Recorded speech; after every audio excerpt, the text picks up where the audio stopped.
Just before the world was about to end, a massive sandstorm rolled in. My folks swung by to pick me up, and that's when I started hearing the fake daughter's inner monologue. Is this the catastrophe that's gonna wipe out the whole family in the future? No way, I thought. I had to save her and protect mom and dad. I noticed my parents' smiles stiffen. They began to tune me out, forgetting they had a real daughter. When the disaster hit, they had foreseen everything through the fake daughter's thoughts and locked me away in the basement to perish. Disaster struck. They saw it coming through the fake daughter's mind and shut me in the basement to die. Now that I'm alive again, I can hear her thoughts too. Hey sis, I'm Mia. Welcome home. I glanced at the sweet-looking girl standing before me. Her innocent smile seemed totally harmless. If I couldn't hear her thoughts, I'd have believed her without a doubt. So this is Emily. The disaster that's supposed to ruin our family? No chance. As someone who can see the future, I need to save her and our parents. Mia's lips stayed still, but her voice echoed in my mind. Then it hit me why, in my previous life, even though I did nothing wrong, my parents seemed to hate me. I'd made mom a scarf, but she thought I was eyeing her designer silk one. I was always undernourished, weak, and sick, but dad thought I was just faking it out of jealousy of Mia. Even when I tried to mend things by cooking longevity noodles for Mia, I was accused of being jealous and purposely causing her allergies, ending up locked in the storage room overnight. I heard the laughter outside, clueless about Mia's egg allergy, but they seemed to think I did it on purpose. Now I get it. Seeing my parents' shocked yet unquestioning faces, I realized Mia's trick had been tested countless times. In my past life, I swallowed my pride and bitterness, hoping for a bit of family love. But all I got was their ruthless abandonment. When the sandstorm hit, they tricked me into the suburbs for food, but when I risked my life to bring it back, they snatched it from me and shoved me out the door. I knocked helplessly, begging them to let me in, but all I received was their mocking laughter. Finally got rid of that disaster. Now we're saved, right? With the wind howling and dust everywhere, I returned to the basement, desperate for any leftover food. They had insisted on bringing me back, so why throw me away like trash now? If that's the case, why not leave me at the orphanage from the start? The basement got buried by sand, the door wouldn't budge under the pressure, and I could only suffocate inside, trapped. The despair and pain from my past life were still vivid, leaving me shaking. Seeing me brush off Mia's attempts to be nice and looking worse, my parents trusted her more, thinking I was just too difficult.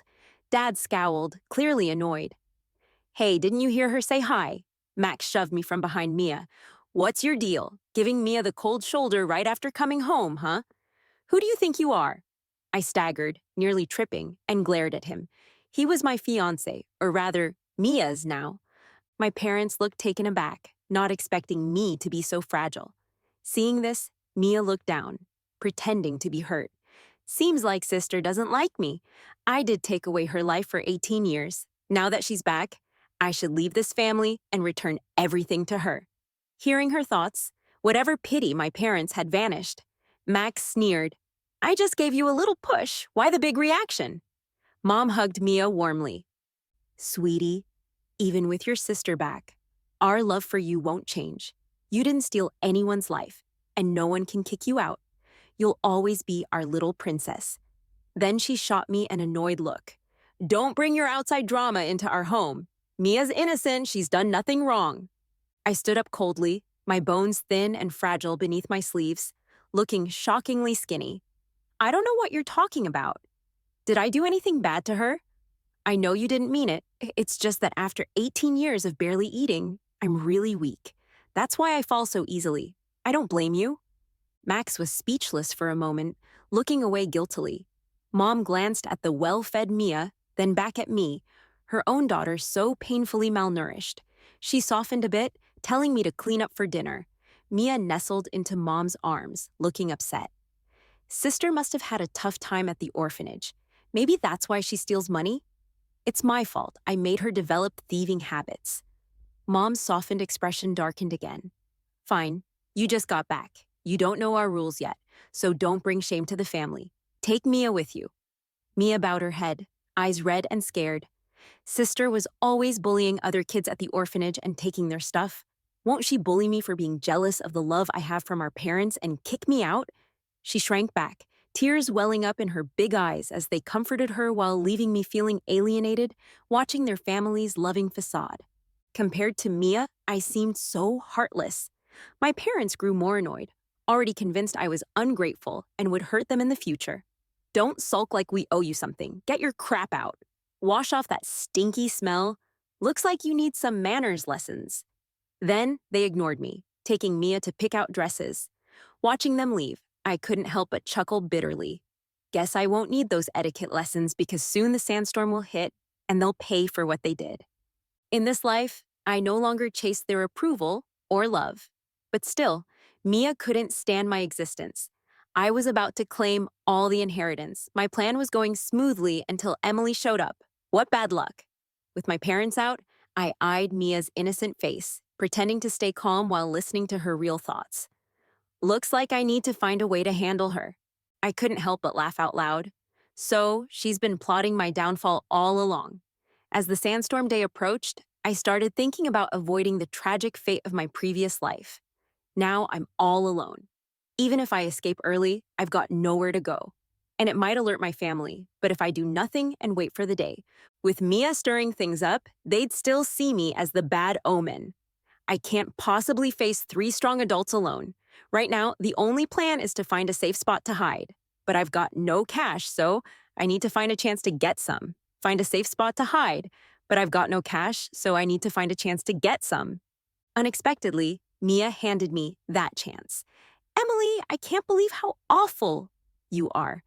Dad sat on the couch, disappointment written all over his face. Mia stood beside him with her head down, timidly saying, Dad, maybe my necklace isn't gone because of my sister. Please don't blame her. But in her mind, she was thinking, I saw her take it because of my sister. Please don't blame her. But really, she was thinking, I saw her go into my room. She never wears such expensive stuff. It's my fault for not gifting it to her directly. Mom's face darkened even more. Emily, we've tolerated your rudeness and lack of manners, but you can't steal from your sister. I'm so disappointed in you. I hadn't even said a word, and they'd already judged me guilty. Where's the evidence? What? Catch a thief with the stolen goods. Where's your proof? It finally clicked. My parents had taken Mia's word for it without checking or hearing me out. As if in their minds, I was already a greedy and uncaring person. This put my parents in an awkward spot. I stayed unfazed. I watched Mia leave my room and go back to hers. It must be hidden there. But it doesn't matter. Everything here was hers before. Anyway. Maybe I should just disappear to make her happy. Sure enough, my parents' eyes lit up, and they angrily tore into my room, turning it upside down. But they found nothing. My mask of innocence started to crack. Maybe it's already sold, I sneered. Can't find it? Then can you leave now? I need some rest. My parents looked embarrassed, but left with grim faces since they had no proof. I watched as Mia had an expression like someone who'd swallowed a fly, smiling slightly as I closed the door without hesitation. Lying in bed and looking at the array of numbers in my account, I finally allowed myself a smile. That sneaky Mia hid the necklace so obviously she didn't think I could find it, just like our parents could have. Still, thanks to her, I got what I needed in a pinch. No wonder she's pissed after failing to find it. After that, Mia made sure to isolate me even more. One day there's a party to attend. The next she's off for a fancy dinner with our parents, leaving me home alone trying to shame me. But this played right into my hands. I hired a pro renovation team, used the necklace money to hire them to modify a semi-basement. This was where they stayed when money was tight, old, rundown, with giant cockroaches and rats bigger than rabbits. No wonder. In my last life, no one wanted to come down here. I hired the best crew to install the most advanced dust prevention systems. I put in vault-grade doors and windows to make sure they wouldn't buckle. Ventilation was key.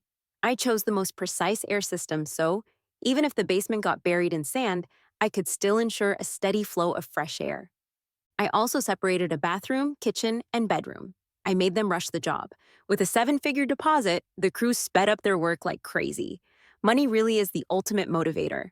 After the renovation, I bought supplies with the remaining cash. In my last life, our house was high enough to avoid getting buried, but the lack of food and water was deadly. I stocked the fridge and cooler full of meats, fish, shrimp, oysters, tomahawk steak, even two huge lobsters. Fresh veggies that keep well filled my fridge to ensure a balanced diet. I also packed a storeroom full of grains, oils, bottled water, quick meals, medicine, and extras. In my last life, the storm raged for a month when I died. I'm not sure when it'll end, so I'm prepping for the long haul, stockpiling as much as I can. Lastly, I installed a power generator in the basement. Every day, my family is out, dressed to the nines, not realizing I'm not really home. Max does whatever he can to protect Mia from my supposed bullying. They've become pretty open about disliking me now. Mia, with her storybook-like insights, has successfully predicted a lot, solidifying my parents' belief in her. To them, I'm nothing but a walking disaster now, even though I'm their real daughter. If only we sent her to school, she'd anger the rich kid and bankrupt our dad. But she has to go. If trouble comes, I'll take the blame. I owe her that. I watched Dad's hand tense while flipping through files, fingers whitening. He tossed my school transfer papers on the table. You won't attend school anymore. Stay home and learn chores from your mother. Better than making a mess with some rich kid. My face turned serious. You're telling me to drop out of school? With a frown, he looked at me, clearly disappointed. You're not as good as Mia at studying. With your grades, what's the point in going to school? You'd be better off learning from your mom how to manage the house, so you can marry rich someday. My heart turned cold, inch by inch. In my past life, he pushed me to drop out too. Back then, I cried and threw a fit, finally getting the chance to go to school, but it only made them dislike me more. I nodded, unexpectedly obedient. I agree. With shock on their faces, I turned and went back to my room. Before, I held on to a sliver of affection for them, thinking they were just blinded by Mia. But now, their true colors are clear as day. As night fell, I stood on the balcony, watching dark clouds roll in. The dry, dusty air filled my nose, sending chills through me. It felt just like the signs of that disaster in my past life. A sandstorm was coming. The next day, strong winds kicked up out of nowhere. At first, they thought it was just a regular windy day and went about their business. But by the third and fourth day, the winds only got stronger. Mom looked at the plants on the balcony, all tilted over, and cursed. What's with this endless wind? Can't even dry the clothes properly. I stayed silent. This was just the beginning. After a week of relentless winds, the sky was filled with yellow sand, each breath gritty and hard to take. Sand piled up thick on the ground, visibility dropped. Cars stopped in their tracks, and roads were blocked. Only then did people get scared, realizing this wasn't just a usual wind, but a natural disaster. Stores closed, people stayed indoors, and prices soared. A box of instant noodles was suddenly worth 10 grand. Sand was over 3 feet deep outside, enough to cover most folks. In the higher ground of the villa area, Dad looked out and still saw people moving about. What's all the fuss online about? It's not that bad, he complained, more upset about missed social events than realizing the seriousness of the situation. I was puzzled. He wasn't usually so careless. Why wasn't he taking this disaster seriously, even with news reports describing its severity? Turns out it was Mia, making sure she still got her monthly lavish allowance by telling them the storm would soon end. If you can't even step outside, what's the point in having an allowance, right? For now, I needed to stay put, so I suggested maybe we should stock up on food, just in case the storm doesn't stop. Mom hesitated, but Mia quickly chimed in. It'll stop in a couple of days. Stocking up now is expensive, and in this heat, it'll spoil. Sis doesn't know the cost of things because she doesn't run the house. But she's been in an orphanage long enough to know better, unless she's upset and wants to waste money because we've been ignoring her. As soon as she finished, Dad interrupted angrily. Since it's not your money, you think you can waste it? I regret bringing you back. Nothing but bad luck. Mom stood silently, not stopping him a bit. She carefully covered Mia's eyes, leading her back to their room. Watching them leave, any lingering warmth in me faded away. Egged on by Mia, they locked me in the attic, feeding me cold, hard buns each day. Meanwhile, they feasted without restraint, nearly exhausting all food in the fridge within days. By the time they realized the severity of their situation, it was too late. Dad leaned against the window. but saw nothing beyond rolling sand. News already showed deaths, some lifted 100 meters by the wind and crashed down, others falling into unseen holes. Max risked it to bring food, saying he worried about Mia's hunger, secretly taking from home to help her. Mia accepted it, stubbornly maintaining her role-playing stance that the storm would soon end. Despite learning once, my parents still believed her, thinking Max's help would ensure they'd never run out of food. But Max hid his trips from the family and eventually couldn't bring any more. Mia first ordered him to help as usual, but once she realized he couldn't, she threw a fit. Soon enough, food was gone again, and I only had a bowl of thin porridge each day. I yelled from the attic about being hungry, disrupting their sleep. Their lack of food and water, mixed with my constant noise, made them restless. "Honey, we're almost out of food. How about you go out and get us something?" Mom immediately snapped. "Have you even looked outside? How am I supposed to go out? You trying to get me killed?" Dad responded like it was obvious. "So what? We're all gonna starve here? I'm supporting this family. You still need to work and Mia can't go, so it's on you being the least useful here." Mom was furious, breathing heavily. I leaned against the door, munching on jerky from the half-basement stash, laughing at the argument outside. I guess I was too soft-hearted, letting things get this way. Sis brings bad luck. With her here, we're doomed. "I should have told you sooner. My mistake." "I'll go," Mia selflessly offered, guilt-ridden. Immediately, my arguing parents quieted, their eyes lighting up. Oh, yeah, they'd forgotten she was the most useless one here. I slowly put away the protein bar, wiped my mouth, and then lay down on the ground looking utterly exhausted. The next second, someone opened the door from outside. I parted my slightly concealed lips, looking extremely weak. They exchanged a glance, and Mom came in to help me up, forcing a smile on her face. "Lily, these days have been hard for us too, not much better than you." She squeezed her eyes, forcing out a couple of tears. I didn't say anything. If it wasn't for listening to Mia's inner thoughts while they feasted, I'd probably have believed her nonsense. Dad rolled his eyes and got straight to the point. "Lily, there's no food at home now. Mom and I are old, not healthy, and your sister is too young. Why don't you go out and find some food?" He then quickly added, as if fearing I'd refuse, "Dad knows you don't want to, but we have no other choice. What if, after the sandstorm settles, I give you 50% of the company and buy you a big villa as a dowry?" Mom wasn't having it and was about to protest when he shot her a look, silencing her. "What if, after the sandstorm settles, I give you 50% of the company and buy you a big villa as a dowry?" Mom wasn't having it and was about to protest when he shot her a look, silencing her. Even Mia was watching me carefully, afraid I'd hold a grudge, and refused to go find food.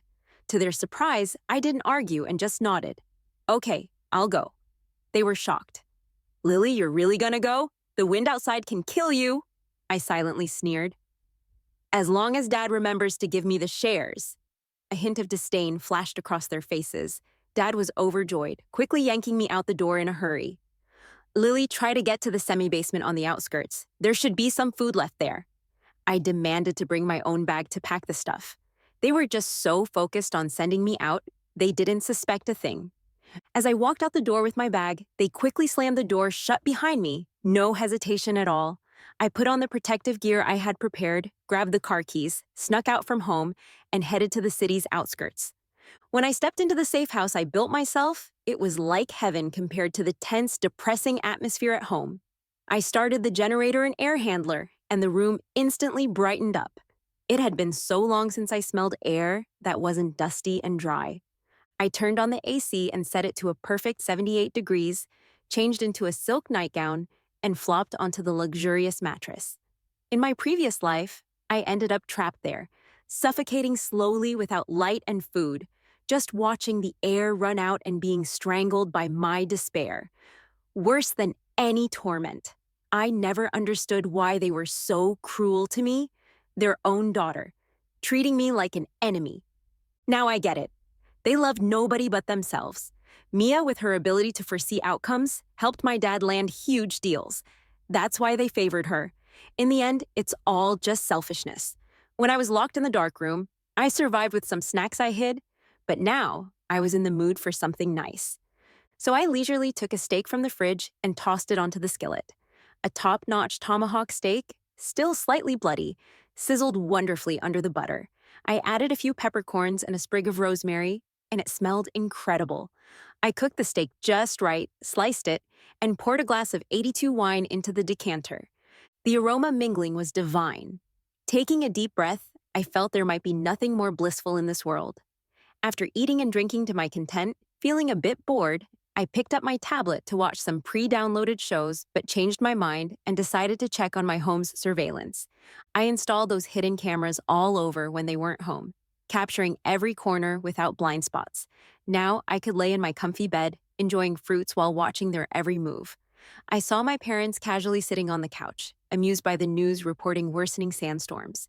Not worried about my safety at all. Instead, they were gloating, "Bigger is better. When she brings back food, we'll leave her outside to fend for herself. She's been nothing but trouble lately. Once this jinx is gone, we'll be back to normal."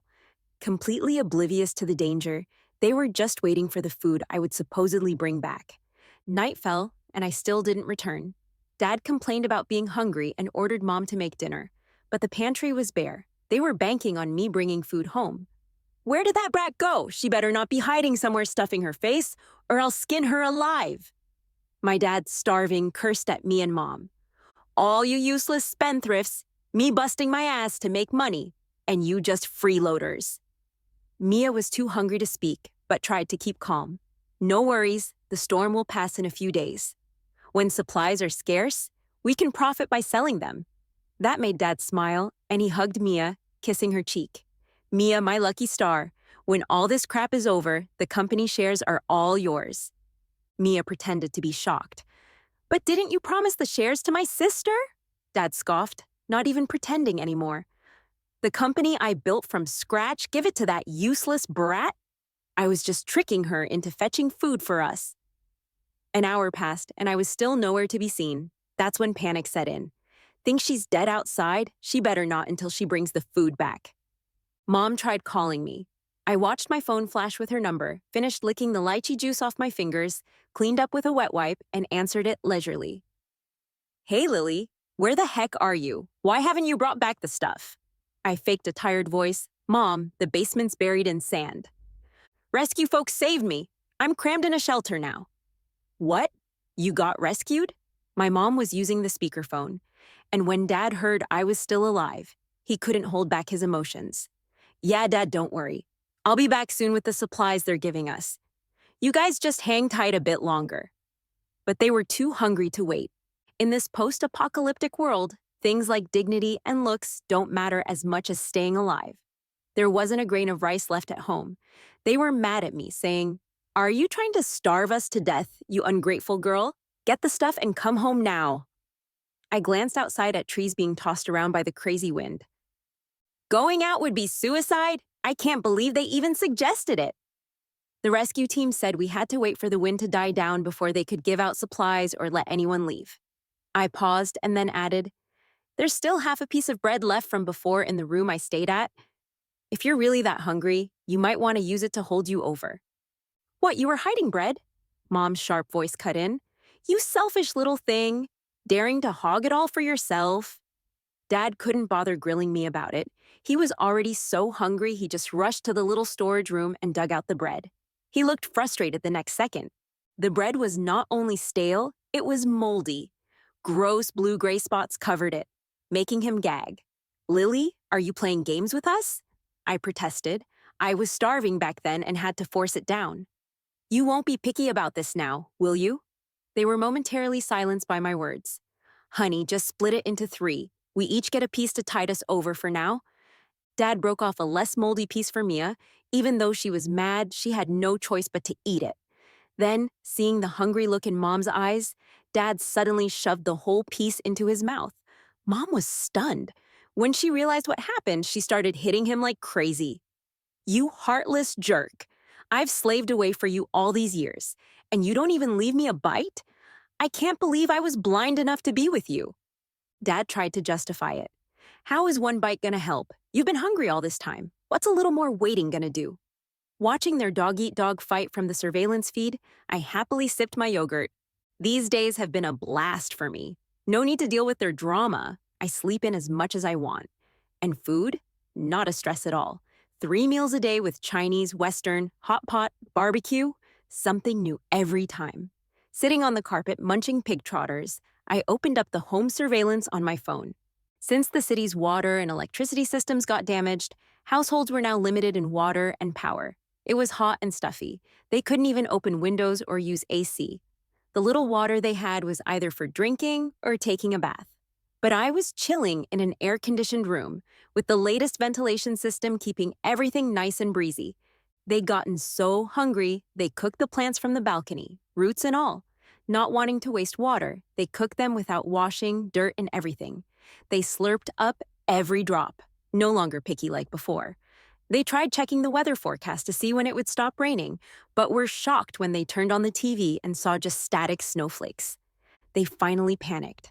For the first time, Dad looked at Mia with suspicion and fear. Mia didn't expect things to turn out like this. She didn't have any powers to predict the future, just pretended to know because of some book smarts, thought it'd just be a small sandstorm. Who knew it would get this bad? She definitely couldn't keep up her act now. Dad lost his mind from hunger and stress. If he found out her emotional games cost them a chance to escape, forget inheritance. He'd probably throw her out the window. Lily said she's at a shelter, right? They have food there. She should bring some to us. My phone rang, and this time I didn't hesitate to pick up and even switch to a video call. You good-for-nothing waste of space! Are you dead out there? Why haven't you brought us any food? Dad yelled the minute he saw me. I wiped my mouth, casually showing the pig trotter in my hand. Starving, Dad's eyes turned red, seeing it shining with grease. Lily, where are you? Where did all that food come from? You sleep with someone to get it? He looked like a wild animal from the jungle by now. Gone was his former image of a polished gentleman, all within just a couple of weeks. Mom jumped in. You little brat, eating well on your own while not bringing us anything. I stretched, and the camera accidentally captured the chicken feet, duck necks, pork knuckles, and crawfish in front of me. They were all eyes and drool, practically ready to leap through the screen like wild dogs. I'm at the shelter, remember? I told you before, I'm living great here, don't want to return. If you want food, come find me yourselves. Dad exploded. What are you saying? You want us to find you? In this wind? Are you trying to get us killed? I shrugged. That's not fair. You all told me to walk back alone. If I could make it, why can't you? I was about to hang up. Mia quickly grabbed the phone. Sis, please don't hang up. I'm begging. We're really gonna starve. What will it take for you to bring us food? Through the phone, I could almost hear what she was really thinking. Get this little brat back first, then we'll deal with her. I smiled. When you need someone's help, you gotta show the right attitude. You're asking me to risk going back, so I better see some sincerity. I'm giving you an order, and you dare bargain? You're tired of living, aren't you? Before he could finish, Mom started pleading with her hands pressed together, and when I didn't react, she knelt down with a thud, banging her head on the ground. Dad was furious, eyebrows twitching, but powerless. Since their lives were in my hands, he and Mia both reluctantly knelt down, too full of anger. Come on, can't you see a grown man like me is even kneeling for you? Watching their hopeful eyes, I shook my head regretfully. Sorry, I don't see your sincerity. They totally changed, but I was completely oblivious. I'm afraid that after I go back this time, I won't be coming back again. Last time, I begged you desperately to. Did you ever give me a chance to survive? I gave you many chances, but you chose to believe an outsider and harm your own daughter rather than listen to me. I'm really disappointed in you. You jerk! How dare you deceive us? I shrugged. I told you, I need to see sincerity to help you, but ask yourselves, have you shown sincerity? I didn't wait for their answer and hung up the phone. In the following days, I fully witnessed the collapse of social order in the apocalypse. At that moment, everyone's selfish nature was exposed. With ethics and morals out the window, folks would do anything to survive. Mia, unwilling to accept it, called Max, agreeing to trade her body for food. Max, driven by hormones, actually stole food from his own house and knocked on my door. As soon as the door opened, he jumped on Mia like a rabid dog in heat. But instead of a warm embrace, he was met with a cold blade. Mia was scared out of her wits, but still helped her parents hold Max down until his eyes, full of disbelief, lost their light for good. My mother shook all over, sitting on the ground like she'd lost it. My father, on the other hand, wore a creepy grin.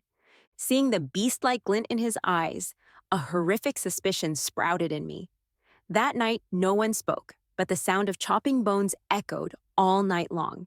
The next day, the family enjoyed a meal of meat for the first time in ages. But a skinny guy only supplied enough for 3 people for a few days, and before long, the food ran out again.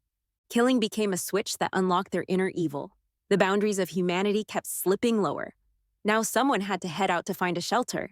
Without me, this task naturally fell to my mom.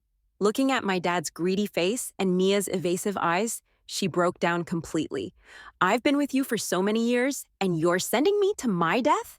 I've been supporting you for years. This is the only time you're useful. Or do you want to starve me, the breadwinner, to death? My mother's eyes turned red with despair, pointing at Mia. What about her? Don't think I don't know about your dirty little affairs with this little vixen. If I expose you, you'll be a laughingstock. I was intrigued. Thought she was clueless about Dad and Mia, but turns out she knew all along. Every sneaky move Dad made into Mia's room at night was caught on my surveillance. Her words enraged Dad, wiping away any leftover affection he might have felt. He heartlessly shoved Mom out the door. Useless piece of crap? Threaten me? Don't come back if you can't find food. I watched as Mom stumbled and fell, her legs slamming hard on the steps, the door shutting brutally in her face. She begged pitifully. Please open the door. I won't eat. Just let me in. She begged her family for a chance, just like I did in my past life. And just like before, no one opened the door for her. She could only limp into the endless dust storm. One day passed, and she hadn't returned. I knew she wouldn't be coming back. My dad realized something too, yet he felt no sadness. Instead, relieved his reputation was intact. Unable to take it anymore, he finally asked Mia when the disaster would end, or when they'd get back to normal life. Mia hesitated, too scared to speak. The woman in front of her was no longer the mother she called for 18 years. If she lied again and got caught, she'd meet a fate worse than me or Mom's. But Dad was too cunning. Mia's silence gave him the truth. He'd been fooled all along. Furious, he grabbed Mia by the throat. If it weren't for you, you little slut, I wouldn't be in this mess. I thought he'd choke her to death. Maybe eat her like he ate that man. But Mia said something, and they went into the bedroom together. When they came out, Dad's rage miraculously vanished. I caught her thoughts. I'm pregnant. Such a cliché plot killed my appetite. For the next few days, I ignored the house cameras, instead watching downloaded movies to pass the time. One day my tablet got a signal. News was on, reporting the storm stopped, and the dust cleared. Strangely, it felt like a lifetime ago. Timing-wise, in my last life, I died just before dawn, just as the disaster ended. Sadness quickly got drowned out by the drama's story. I'd lived in a semi-basement for a month and got used to it. Remembering Dad and Mia, I boredly turned on the cameras and was met with an unimaginable sight. Mia was hacking off Dad's head. His torso already showed he'd been carved up for days. I hurried back through the footage and found that on the night of their fight, Mia had quietly stabbed a fruit knife into Dad's chest. The sand on the road got cleaned up bit by bit. The road was littered with bodies, and there were countless deaths and missing persons. The truth about his death got completely buried. Mia became the sole heir. She took over the Lin family's fortune and spent it recklessly. She smugly went to get the paperwork for our family's missing person status done. How did my sister go missing? After she was taken to the shelter, no one heard from her again. Mia faked some tears, but the staff at the window looked confused. Shelter? We don't have any shelters here. Mia was stunned. What? No way. A second later, it was like she realized something. She jumped up, didn't even grab her papers, and ran back home. But she didn't make it to the door before the cops, who were already waiting for her, took her away. In lockup, when she saw me, everything became clear to her. That's right, I sent the footage to the cops. Mia sat behind the glass with a confident smile. I've already moved the family money and assets. Dad transferred the company shares to me ages ago. Why do we have to fight to the death? Just get me out of here and I'll tell you everything I know. Then, we can. Lawyer at 46, street right. She paused, her confident smile wavered. What are you talking about? The safe code is 215987. I spoke slowly. The words left Mia completely shocked. How do you know that? How could you know? I watched her calm mask crumble and smirked a little. You think only mom and dad could hear your thoughts? I turned and left as she screamed furiously. Mia pounded the glass in rage and despair, but the guard pinned her down. Back home, I had a lawyer go through what my parents left. I kept only what I needed for my education and living expenses. The rest, I donated to disaster relief. I always believed in karma and that the universe gave me a chance to do something meaningful. I just chose to do what I should do.